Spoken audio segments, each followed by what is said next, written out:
प्यारे बच्चों, आज मैं आपको भेड़ों और कुत्ते की कहानी सुनाऊंगा। एक दफा का जिक्र है कि एक किसान था जिसके पास भेड़ों का रेवड़ और एक कुत्ता था।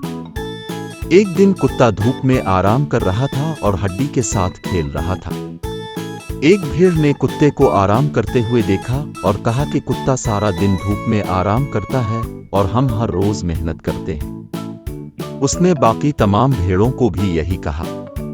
ये सुनकर हर भेड़ को एहसास हुआ कि ये दुरुस्त है। इनमें से एक बूढ़ी भेड़ ने कहा कि इस बारे में शाम को किसान से बात करनी है। जब किसान वापस आया तो तमाम भेड़ें किसान के पास गईं और इससे कहा कि कुत्ता हर रोज आपकी तरफ से अच्छा खाना खाता है, लेकिन कुत्ता हर रोज आराम करता है। हम आपको ऊन और दूध फराहम करते हैं, लेकिन हमें ऐसा खाना नहीं मिलता।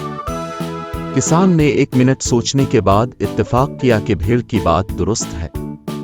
उसने कहा कि मैं इसे अगले दिन बदल दूंगा। अगले दिन भेड़ें बहुत पुरजोश थीं। वो अच्छे खाने का बेसब्री से इंतजार कर रही थी, लेकिन उन्होंने जो देखा इसने उन्हें चौंका दिया।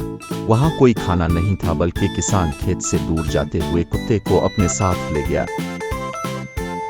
अंधेरा होने लगा और किसान अभी तक वापस नहीं आया। भेड़ें अकेली थीं। उन्होंने लोमड़ी की आवाज सुनी। वो खौफजदा हो गए कि लोमड़ी भीड़ को खाने करीब आ रही है। अचानक कुत्ता खेत में आया और जोर जोर से भौंकने लगा। इससे लोमड़ी डर गई और उसने अपना रुख बदल लिया। तमाम भेड़ों ने अपनी जान बचाने पर कुत्ते का शुक्रिया अदा किया।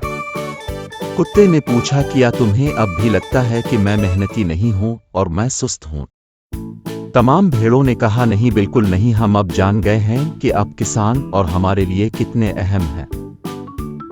कहानी का सबक यह है कि आपको सिर्फ देखने से एहसास नहीं होगा कि एक शख्स कितना अहम है, इसलिए अपनी राय कायम करने से पहले अच्छी तरह सोच लेना चाहिए। इस वीडियो को देखने के लिए आपका शुक्रिया।